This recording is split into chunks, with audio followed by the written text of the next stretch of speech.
My roommate has a $2,000 Apple Studio display. And for months, I really desired it, but for $2,000, it just didn't make sense. But I'm an Apple fanboy, so eventually, I got one of my own. So the funny thing is, this is my $200 Facebook Marketplace rinky-dink any old monitor. And if I'm gonna be honest with you all, I rarely can tell the difference between these two things. The Apple display might be slightly better, but it's not 10 times the price better than this one. So this all begs the question, how did Apple get me to pay $1,800 more for this?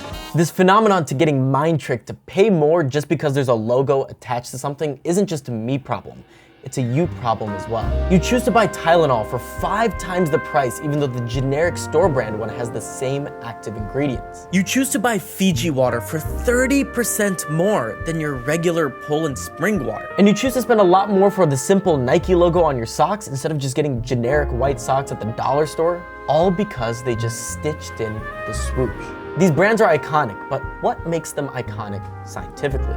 If you know this channel, you know that we love to get into the objectivity of things. We like to understand the psychology, the philosophy, and the logic to why things are the way they are. And especially when it comes to branding, we don't want to just focus on feelings or intuition. In this video, we summarize our findings into 3 main pillars and even run mini experiments with our friend Velko to see if our hypotheses stand true.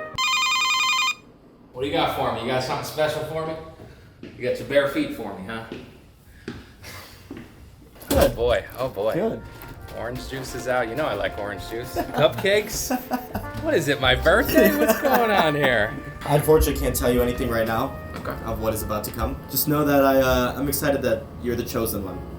I always knew I was the chosen one. Yeah. Yeah. He was pick number 3 of the people I wanted today. He's a little bit of a liability, so I hope all this works. That's not true. Transparently, I've been working on creating an online brand for the last 4 years, and I wish I knew this stuff earlier. So this video is really dedicated to that 18-year-old me. Let me ask you, do you know what this video is about? Let me ask you, Okay. how's my hair look right now? Well, I have a rough idea what this is about. I Cool. see a blindfold, I see labels covered up. I'm gonna be trying things and predicting what they are.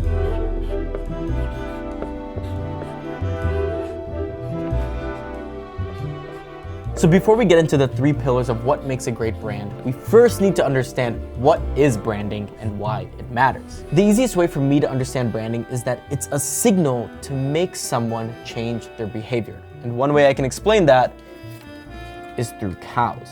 One of the earliest examples of branding is when a farmer would take a piece of metal, make it really hot, and stick it on the cow to stamp them with their logo. So what was the purpose of this? Well, let's look at the decision tree.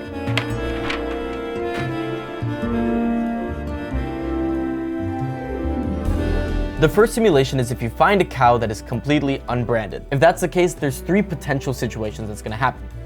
1, you leave that cow to be. It's a wild cow. 2, you take that cow and domesticate it. Or number 3, you're hungry, so you kill that cow and you eat it. Let's assume this situation is the control. Do you have a favorite brand? Domino's. Pizza? Yeah. That's your favorite all-time brand?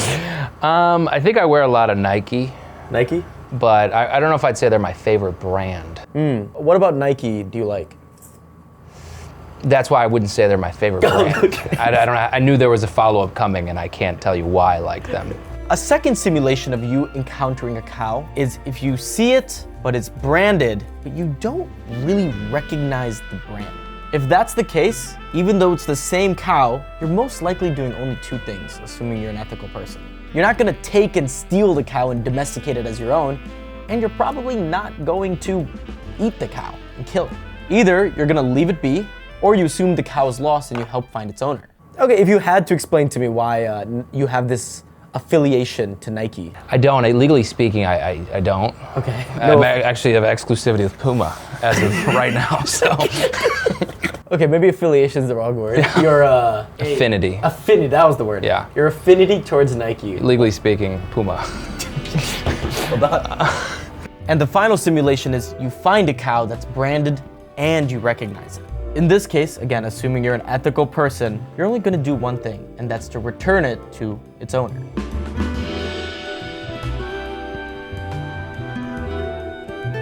And hopefully both of you can share a nice glass of milk.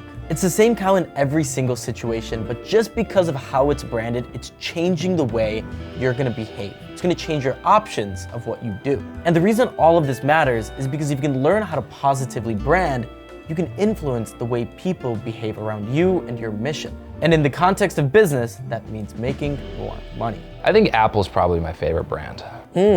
Why? They keep you in the ecosystem. They keep you locked in. I like that. I like that I'm prisoner. And if I were to build something, I'd want people to be prisoners. I mean, you're in prison. Look at all of your gear. Yeah. There's usually an iPad there. There's an iMac. There's an everything. There's no I in Nike, except for the one right after the end. Except for one. There's no I in Apple, actually. Okay. So according to cognitive scientist Daniel Kahneman, people make 35,000 decisions in a day. And we mentally can't analyze every single detail of every single decision. So we as humans have to rely on shortcuts. A common shortcut we rely on is emotion. We like to feel good, accomplished, fulfilled, so we're gonna make decisions that help us do that. And the best brands in the world know this and understand that in most cases, what they're selling is nothing more than the story and the feelings that are attached with it. One of my favorite examples of this is the Boston Beer Company, a brewery whose narrative is that they're the underdog when compared to beer giants like Anheuser-Busch. Don't drink and support the Goliath, drink Samuel Adams, the hardworking, ambitious company that represents that uphill battle. Whoops, your cousin from Boston. The underdog story is a tried and true formula, and basically every human has a natural likings toward it. And one reason that explains this is what's called the theory of desirable difficulties, which is coined by Robert Bjork. We correlate growth and effort with the difficulty of the adversity one has to overcome. We assume because underdogs have more difficulties that they must work harder. And to add to this, there's what's called the self-congruity hypothesis that says that people, and especially consumers, are more likely to buy things that match their conception of self. So basically, all of us portray ourselves as hard workers, and we connect with underdogs because we assume that they're hard workers. So back to the Boston Beer Company. Pretty convincing, that underdog persona. Well, the funniest thing is, yes, even though Samuel Adams of the Boston Beer Company is way smaller than Anheuser-Busch, they're still a $3.5 billion business. So if you just see them in a vacuum and don't compare them to anyone else, there's nothing underdog about that. They're a huge company. It's all perception and the story that's fed to people. So after a long day at work and 25,000 decisions into the day, and when you're looking to pick up a beer at the local grocery store, it's much easier to pick the one with the story you identify with the most. A brand is like an autographed dollar. The value is through the stories and symbols attached to it. So let's put that to the test. Does a story-based description actually matter? Well, for experiment one, I've subtly put 2 different orange juice brands in front of Velko and told him that I'm gonna read each one of their marketing descriptions. I made up both of the descriptions and you'll see why. Both of them are exactly 5 sentences long, and the only difference is the first one is more quality focused, talking about preservatives and all that jazz. And the second one is more story focused, actually really not talking about the orange juice itself whatsoever. There's one little red herring sentence in both of them, just so it doesn't seem too obvious what I'm doing. And they're both notated by the color. So green is a story-based sentence and red is a quality focused sentence. His goal is to taste test each orange juice and answer one simple question: which orange juice is the better product? But the surprise is, even though I showed him 2 different orange juices, I'm gonna pour the same one in each cup and see if he perceives a difference in taste. I'm gonna need you to pay close attention to these following pitches for orange juice. The orange juice in your hand uses the most premium ingredients to create the most amazing flavor. They also wanted to make sure that it didn't come at the cost of our health, so it has no added sugar. Let the sweetness of the oranges lead your experience. Their tagline and story is that choosing complicated things gets you nothing. Instead, they said yes to simple things. This orange juice has no added preservatives, no artificial colors, and never made from a concentrate. On top of all this, it's rich in vitamin C, which can help the growth and repair of tissues in your body. Feel free to taste.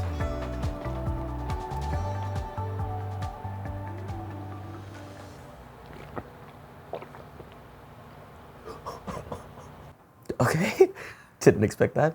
Gather your thoughts, really understand what you felt in that. We're gonna do the second one. For 4 generations, this orange juice has come right from the Larson family farm in Florida. Their great-grandmother, Nana Gabby, the one who created the recipe, crafted it to be the most refreshing option for the hard-working men and women out there in the blazing sun. That recipe hasn't changed in almost a century. It's the core element of their experience, using artisan oranges that are as natural as can be. This orange juice has no added sugar and no added preservatives. Let this be the recovery and the fuel you need to conquer the obstacles in your day. Feel free to taste.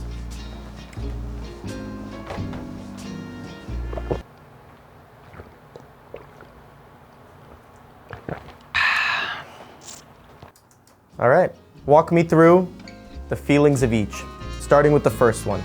So frankly, with the first one, the description flew over my head. I didn't really have much of a story to connect to, but learning about the Larson family farm and about, conquering my obstacles and whatnot, it just made me feel better about drinking the second one. Felt like I was with my family, just drinking orange juice. Versus the first one, it felt very commercial. As I chugged it, it didn't feel right. They tasted different, I would say. I would say the second one tasted different. Yeah, the second one tasted better, I think. Yeah? Yeah, I would say so. First one just tasted more liquidy. So if they were both priced at the same price, which one are you picking? I think I'll go with the Larsons. Larson's. Alrighty, take your blindfold off. I don't know, fuck. Oh boy.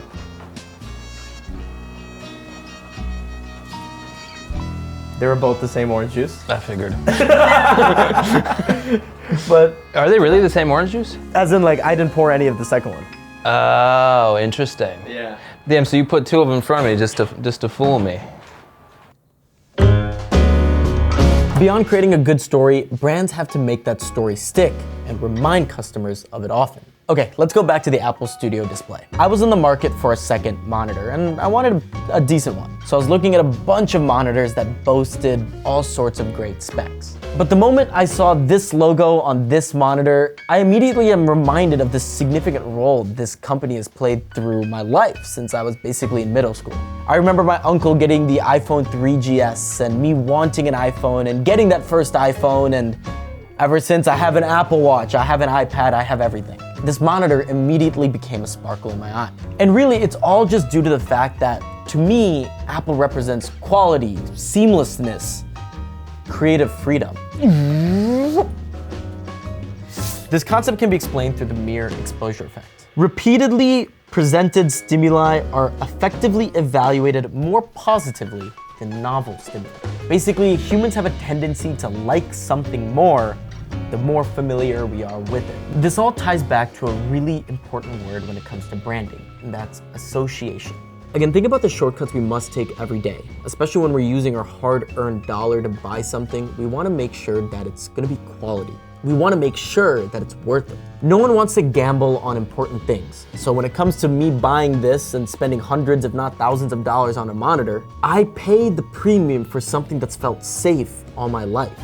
Apple. The same goes to why people spend the extra dollars on Tylenol. Especially if that's a product they've used all their life and it's made them feel better. They've associated that product with working. And even though there's the same active ingredients in the store-bought brand, why take that gamble when with a couple extra dollars, you know what you're getting? Seeing a logo in a positive light reduces cognitive load in the future, which generates sales. Experiment number 2 puts association to the test. Velko loves Domino's pizza, and he rarely tries any other pizza in New York City because he believes that one is the best. So if I offered him 2 slices in identical shapes, one from Domino's and one from the dollar pizza place right next door, on a blind taste test, which one will he like better? And 2, can he tell which one is Domino's? In front of you, we have a cheese pizza from 2 different companies, including the one you said is your favorite earlier, Domino's. Very simple test. We're gonna see if you can recognize which one is Domino's. Easy.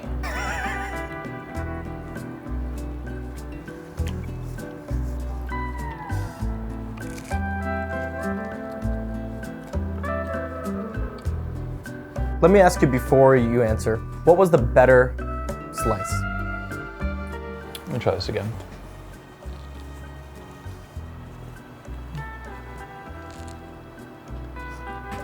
Okay. That's the better? Okay.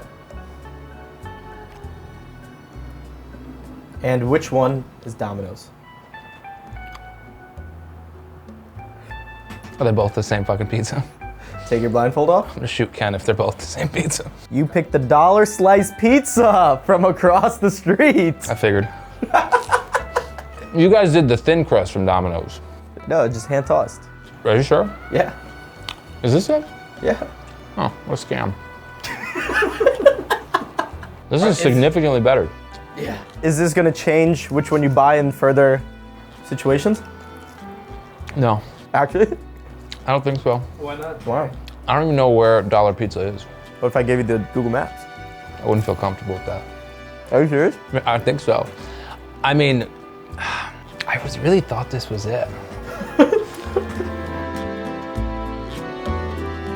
Now, Pillar 3 is arguably the most important one of them all, and it's kind of controversial, but iconic brands are not far off from religion. As you can imagine, there's a lot of reasons to why religion exists, and there's two definitions that I like the best. Religions exist to increase someone's meaning and satisfaction in life, and religion exists to create beliefs and practices that generate social cohesion. So when you combine and simplify both of these definitions together, as long as we've known human life, religion has served as this thing to give people meaning and bring communities together through belief and values. So this concept has been mentioned on the channel before, but one way to test community is something called the tribe test. And when it comes to religion, all 5 of these are met with flying colors, hence why religious communities are some of the strongest communities out there. And to me, the most iconic brands have tapped exactly into this, a level of social cohesion through similar beliefs and values in someone's life.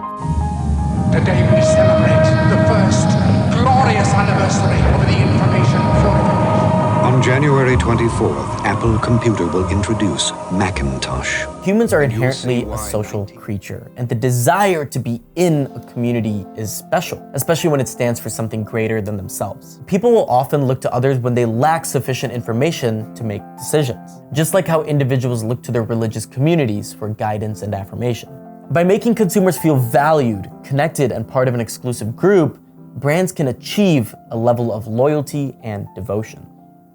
For our final test, we're gonna put Velko's religious-like affinity for Nike to the test. Before coming in today, I told him to bring his favorite pair of Nike socks, which happen to be these WNBA White Elite Crew socks. What he doesn't know is that I'm gonna try and set him up to a live negotiation where I take a pair of regular schmegular white socks with no logo and basically try to trade him for his. I'm gonna make up the fact that I contacted the Nike suppliers and they're the exact same pair of socks than his, and he bought it, but when you watch this, Velko, sorry for manipulating you, but anyway. At first, we're gonna try to trade pair for pair, and I'm assuming he's gonna say no, because why would he do that? So the test is, how much cash am I going to have to add to the trade for him to finally want to do it? And theoretically, the most I should offer is $18 because that's the original price of the socks in general. But how close am I gonna get to $18 before he agrees to a trade? Will Velko even take the deal, or is his love for Nike stronger? I've known you now for a couple months, actually like a year. And I've noticed that one thing that you really like are socks, especially Nike socks. You have a great collection of Nike socks. I do. Do you have that item that I asked you to bring? I do. Yeah, can you put it on right here? Oh boy. Talk to me about these socks. There's a women's WNBA logo on the sock. It's a thick sock. It says one of 144 on there, but it's not actually one of 144 because every pair says one of 144. So I found that very disrespectful. Why did you buy these? I wanted to support the WNBA because they're losing lots of money every year. Wow. So we knew that you like these socks. So we went ahead and I wanted to offer you a deal. Okay. Okay. We contacted the Nike sock supplier and decided to get blanks from them. So I can tell these are kind of dirty. So I thought, what if I just traded you? You can take these and I'll take those. No good. Why? It doesn't have my little woman on here. You don't want to do this trade? Because I want these. No, absolutely not, no. What if I sweeten up the deal? This is like an $18 pair of socks. Wholesale, those are probably like 50 cents. So you just offered me $5.50. But they're new. These are dirty. These are new they're pair not of necessarily socks. dirty. They look, I could bleach them. These will last me another year at least. Okay, I mean, sweeten it up one more time. Yeah. This is disgusting. This looks wet. That's it. If you don't have a fresher 5, I'm not interested. 15 or 10.50? No. Why? Sentimental value. What's the sentimental value? I've had them for months now. What's the? I've worn them. You've gone to like, you have memories. I've with made them? videos. Yeah, I've made videos being like, hey, look, woman's sock. Okay. That's the same. Is this the same? No, this isn't the same. Wet 5. So you have another 5 in there. No. 15. Well, I know you're gonna pull out another 5 if I say no. So I'm going no. Okay, 20. $20. Fresh new pair of socks from the exact same supplier. Yeah. $20. This is $2 more and the pair of socks. Yeah, I'm making a lot of money right now. It's not gonna fly with me. Where's my wallet? Bring the wallet. We're going off script here.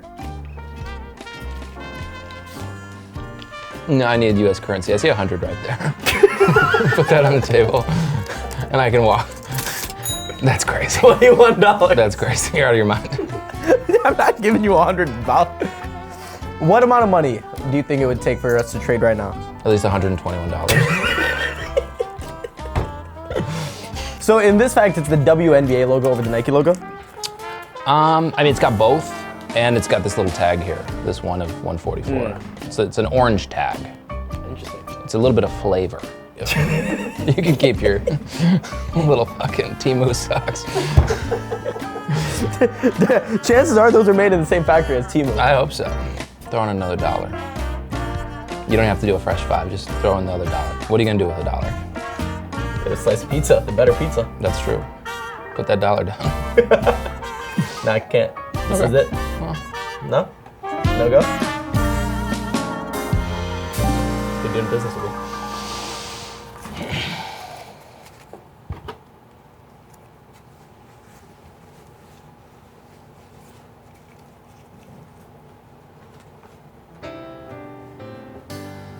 All right. So this was a fun video to make because transparently, I find myself quite weak in branding. I've actively thought about it when building this online presence over the last 2, 3, 4 years, and especially on YouTube. And the goal by the end of this year is I want to come out with my own product that feels valued and has a good brand, and eventually build a company that has a great brand.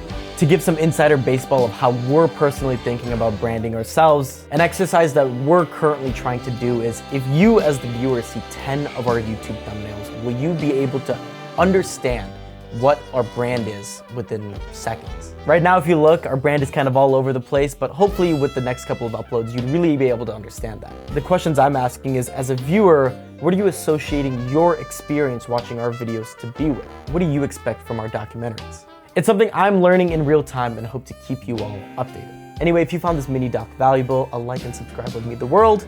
See you next time. You want to tell everyone to like and subscribe? Shout your channel out? no. Please. Don't watch anything.